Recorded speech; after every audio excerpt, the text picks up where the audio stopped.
Christy Fermin hindi nagustuhan ang pagiging updated ni Chris Bernal sa kanyang social media.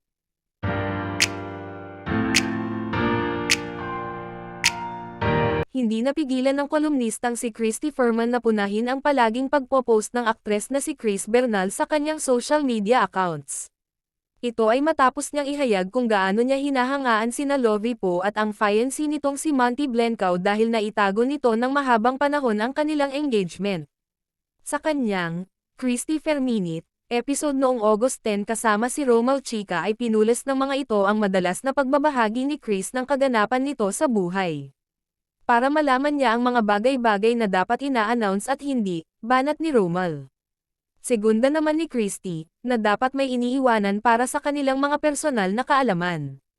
Na dapat nag-iiwan ng kahit konti lang para sa kanilang sarili. Dagdag pa nito, ikaw yung mga nangganganak ka, may nakabantay na kami sa tapat ng, nako. Kakaloka ka. Giit pa ni Christy, totoo raw pala talaga ang chikang palaging may nakasunod na kamera kay Chris sa bawat gawin nito. Totoo pala yon. May nag-confirm sa akin kahapon. Mag-camera pala talagang nakatutok sa panganganak niya. Isipin mo manganganak ka, documented yung.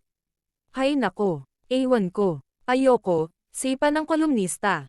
Matatanda ang una niyang pinansin si Chris Bernal sa August 8 episode nila kung saan ibinahagi nila ang mga hanash ng bashers nito dahil lahat raw ay kanyang ipino-post sa social media.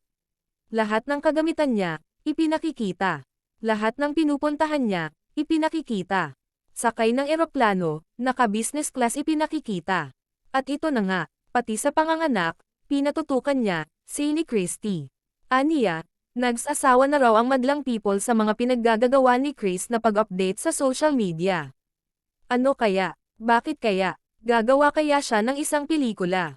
Dagdag pa niya. Chika naman ni Romel, siguro raw ay excited lang si Chris kaya lahat ng kilos nito ay kinukunan niya para mawala ang kanyang kaba. Kung mga ka-cheka anong masasabi nyo tungkol dito mag-comment lang sa baba and don't forget to subscribe.